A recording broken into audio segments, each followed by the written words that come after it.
सभी का धन्यवाद।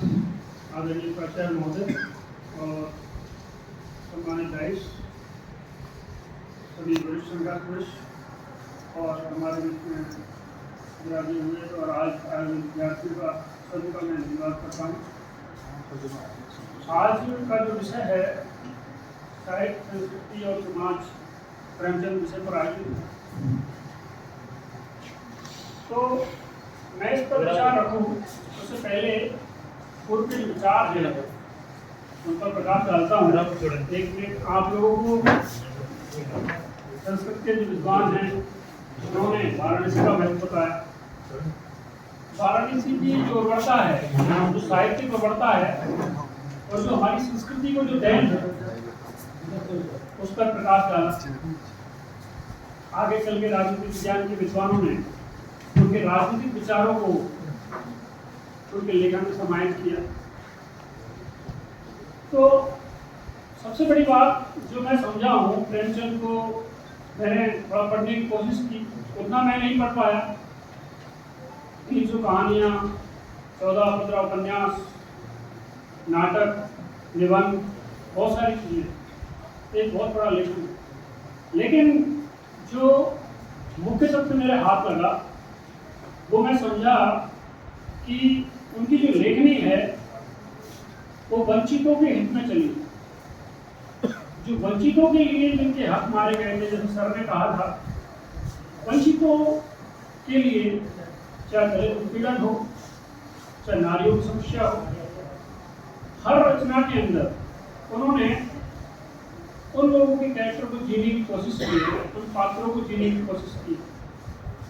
चाहे गोदान का होरी हो, धनिया हो, चाहे निर्मला उपन्यास की निर्मला हो, जो अनमेल विवाह होता है उसकी समस्याएं कैसी होती हैं, सामाजिक बंधन कैसे होते हैं, उनको जीने की कोशिश की। दूसरा, महाजनी सूदखोरी जो आज भी है, उस युग से आज तक महाजनी और सूदखोरी बंद नहीं हुई।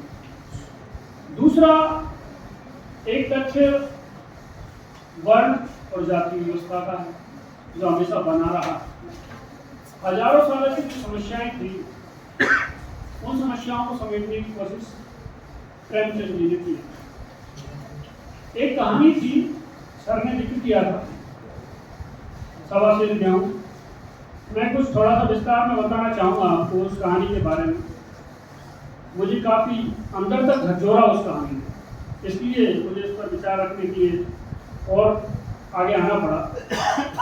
एक व्यक्ति जो भारतीय संस्कृति का पोषक है, जो किसान है, किसान, मजदूर और नारी, इन चीज़ों की समस्याओं को ज़्यादा उठाया है उन्होंने। किसान की बात करते हैं, वो किसान जो भारतीय संस्कृति को अपना सर्वधार्य मानता है, उसके घर पर एक साधु आता है। उस जमाने में गेहूं का कितना महत्व था कि गेहूं नहीं मिलता था आसानी से। जौ की रोटी खाते थे लोग या फिर किसी और अनाज की रोटी खाते थे। मतलब गेहूं का बहुत इंपॉर्टेंस हुआ करता था। जो मतलब गेहूं हर किसी के घर में उपलब्ध नहीं रहता था। ये कहानी का है। तो वो किसान उस साधु की सेवा करने के लिए, चलो कि हमारे घर पर कोई अतिथि आया है, हम सोचते हैं कि उसको अच्छा से अच्छा खाना खिलाया जाए। तो अच्छा से अच्छा खाने का मतलब ये है कि हम जो रोटी खाते हैं जो कि वो तो हम खिलाएंगे, कोशिश करेंगे कुछ अच्छा खिलाने का। तो गेहूं की रोटी बनाई जाए, तो गेहूं की रोटी बनाने के लिए गेहूं तो चाहिए घर में, तो हमारे घर में है नहीं। तो आसपास के किसानों से ट्राई किया तो पता चला कि वहाँ पर भी गेहूं उपलब्ध नहीं है। तो गांव में एक विप्र, मतलब कि ब्राह्मण के घर पर उसको गेहूं मिलता है और वो वहाँ से सवा सेर गेहूं उधार लेके आता है और सवा सेर गेहूं की अपनी वाइफ से कहता है कि इसका आटा पीसो, रोटी बनाओ, और साधु को खिला दिया जाता है। अतिथि सत्कार हो जाता है, वो अतिथि चला जाता है। ठीक है, कहानी शुरू होती है यहाँ से। वो अतिथि तो चला गया, वो सवा सेर गेहूं भी चला गया खाने पीने में। उसने सोचा कि जब मेरी फसल होगी तो मैं लगभग 4-5 किलो एक्स्ट्रा दे दूंगा, क्योंकि जजमानी में गेहूं देते ही हैं। ब्राह्मण हो या फिर और दूसरी जो कास्ट है उनको जजमानी दी जाती थी। जो जजमान है उनको हमेशा खेत खलिहानों में से ही वितरण कर देता था किसान। ये पुरानी परिपाटी है। बहुत बड़ी बात है कि उसने जो अब तक जुर्माने दे रहा था उसने 4-5 किलो बढ़ा के उसको दे दिया उस ब्राह्मण को। लेकिन उस ब्राह्मण से ये नहीं कहा कि भाई मैंने आपका 1.25 सेर गेहूँ चुका दिया है, बस इतना सा कहना भूल गया। उसके मन में निष्पाप था, वो निष्पाप था, उसके मन में कोई खोट नहीं था, तो उसने वो चीज़ दी, उसे 4-5 गुना भुगतान कर दिया 2 बार।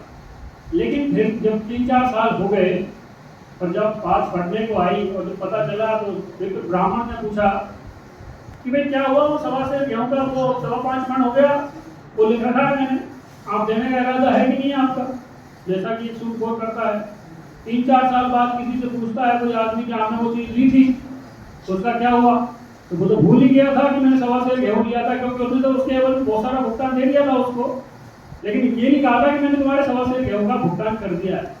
ठीक है, उस 1.25 सेर गेहूँ के चलते वो किसान उस चक्र में फंसता है। कैसे? इस कहानी का चित्रण बहुत जबरदस्त है, इसको जब पढ़ते हैं तो पढ़ते ही चले जाते हैं।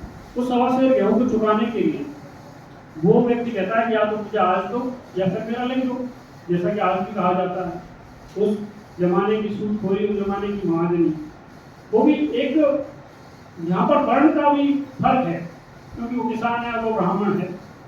ऐसा नहीं है, ब्राह्मण का आप कुछ थोड़ा बहुत भी खा नहीं सकते। अगर ब्राह्मण का खाओगे, उस जमाने के अनुसार की बातें कर रहा हूँ मैं, आज भी वैसा ही है कि ब्राह्मण का कुछ खाओगे तो हो सकता है आपको बदनामी का दाग मिले। तो उस ब्राह्मण ने कहा कि ऐसा है कि आप खा जाओ, कोई दिक्कत नहीं, आप मत दो मुझे। अरे तो ये तो बहुत बड़ी लोक लाज की बात हो जाएगी, ब्राह्मण का माल कैसे खा गए, बदनाम हो जाओगे। तो इस किसान का जो मानसिक चित्रण है, जो प्रेमचंद जी ने कहा है, बोले अब नहीं दोगे तो भगवान के घर देना होगा। ऐसा है कि अब आप मत दीजिए तो भगवान के घर देना होगा, तो भगवान के घर देने से बेहतर है यही दे दूँ। आप समझ रहे हो मेरी बात? भगवान के घर देने से बेहतर है यही दे दूँ। आपको नरक में जाना है या स्वर्ग में जाना है वो डिसाइड करने वाला सब हमारा सिस्टम है, धर्म है, धर्म की बातें हैं। उस चीज को उकेरा है, उस बारीकियों को उकेरा है प्रेमचंद जी ने, जो धर्म को यथार्थ पर लाती है और किस तरीके से धर्म के माध्यम से भी शोषण किया जाता है। और वो एक धर्म तंत्र से चलकर वो बात आर्थिक समस्या बन जाती है।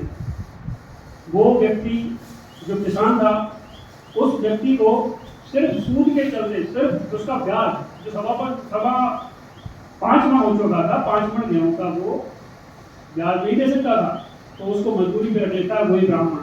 अच्छा तुम मजदूरी करते हो तो मेरी खेतों पे कर लो। तो बोले मेरे घर वाले क्या खाएंगे, तो मेरे घर आपके जो घर वाले खाएंगे वो तो ऐसा है कि आपके जो बीवी बच्चे हैं वो कमा के लाएंगे, वो खा लेंगे, आप तो मेरे यहाँ मजदूरी करो, थोड़ा बहुत मैं आपको दे दूंगा। ठीक है, वो व्यक्ति 8-10 साल उसके वहाँ मजदूरी करता है, वो किसान मजदूर हो गया और मजदूर होकर मर गया। बदुआ मजदूरी का भी इसमें कंसेप्ट आता है। बहुत बड़ी चीजें हैं, बारीकी से समझना चाहिए। क्यों? क्योंकि देश में क्रांति हो रही थी, परिवर्तन हो रहा था, वो एक और है। देश आजादी की तरफ बढ़ रहा है, लेकिन देश गुलाम क्यों था? देश की गुलामी की वजह क्या थी? क्या आज भी वो वंचित वर्ग उस स्तर पर आने की कोशिश करते हैं? तो क्या उनके बीच में कुछ बाधाएं हैं? कुछ ऐसी चीजों को लेकर प्रेमचंद ने अपने विचार रखे थे। वो व्यक्ति अब उसका ब्याज नहीं दे पाया, वो मर गया। आज उसका बेटा दिया, लेकिन उसकी पीढ़ियां चलेगी 1.25 सेर गेहूं में। कहने का मतलब यह है कि वो जो महाजनी है, वो सूदखोरी है, वो कितनी भयानक थी, उसका भयानक चित्रण प्रस्तुत करता है 1.25 सेर गेहूं। गोदान उनकी कालजयी कृति है। गोदान आप पढ़िए, आप पढ़ोगे तो पता चलेगा कि आप जो पूरा भारत का जो समाज है, मुख्यतः उत्तर भारत की बातें ज़्यादा हैं, दक्षिण भारत के समाज से वो थोड़ा अछूते रहे, लेकिन वो पूरे समाज का चित्रण कर रहे होते हैं, उसमें पूरे वर्गों का चित्रण कर रहे होते हैं। अस्पृश्यता है, जो अछूत है उनके साथ कैसा व्यवहार है, क्या है, सामंतवाद है, जमींदारों का किस प्रकार का रवैया है, सारी रचनाओं में सारी बातें लगभग लिखी गई है। शोषक पीड़ित जो वर्ग है उसके बीच का एक कॉन्ट्रास्ट दिखाया गया है। एक तरीके से प्रेमचंद को मैं कहूँ तो लेखनी का कार्ल मार्क्स कहा जा सकता है। वो क्रांति के लिए प्रेरित तो नहीं कर रहे हैं आपको, लेकिन वो क्रांति उन शब्दों से अपने आप में क्रांति होती है। आज भी कोई व्यक्ति अगर प्रेमचंद को पढ़ता है तो उसके अंदर वैचारिक क्रांति का जो प्रादुर्भाव है वो होता है। आज भी हमारे पास वर्ण व्यवस्था के मुद्दे हैं। आज भी नारियों की समस्याएं, निर्मला को देखिए, अन्य विवाह हुआ दहेज के कारण। मतलब जितनी बड़ी निर्मला की उम्र थी उतनी बड़ी उसकी बच्चियां थी सामने वाले तोताराम की। अब वो बहू बन के गई उस घर में, तो बच्चों के साथ खेले या वो उनकी माँ बने। यह अन्य विवाह का एक बहुत बड़ा चित्रण है। निर्मला उपन्यास सबसे छोटा उपन्यास है। जो शुरुआती जो उपन्यास है उनका सेवा सदन, जो उर्दू में आया था बाजार हुस्न के नाम से, बाजार हुस्न, मूलतः वेश्याओं के चरित्र चित्रण पर आधारित है कि समाज का जो दृष्टिकोण है और किस तरीके से जो नारी है वो दलदल में फंसती है, और जो समाज है उसका जो दृष्टिकोण है वहाँ पर नारी को लेकर क्या है, बहुत सारी चीजें हैं जो सेवा सदन प्रस्तुत करता है। एक बड़ा उपन्यास, हालांकि किसान, नारी, मजदूर, जितने भी जो बच्चे तबके के हाशिए पर जो रहने वाले वर्ग हैं उनको अपने लेखनी में शामिल किया है प्रेमचंद ने। तो सबसे पहले मैंने आप लोगों को ये रचनाओं पर प्रकाश डाला और मैं बहुत बहुत धन्यवाद देता हूँ हिंदी विभाग को, सबसे पहले देना चाहूँगा। और सबसे पहले उनसे पहले जो हमारे जो प्राचार्य महोदय हैं जिन्होंने बीच वपन किया, उनको इस चीज़ का बहुत तहे दिल से धन्यवाद। और इस स्वस्थ परंपरा को शुरुआत करने के लिए हमारे जो स्टाफ साथी हैं सबने सहयोग दिया, विद्यार्थी सबको धन्यवाद। और मेरा एक आपसे निवेदन है कि आप प्रेमचंद को सिर्फ आज के लिए नहीं, अगर आपको समाज को जानना है और जमाने में आज स्वतंत्र होते समाज में आज आज़ादी और आज़ादी से पहले में, तो देखने की कोशिश करें। धन्यवाद।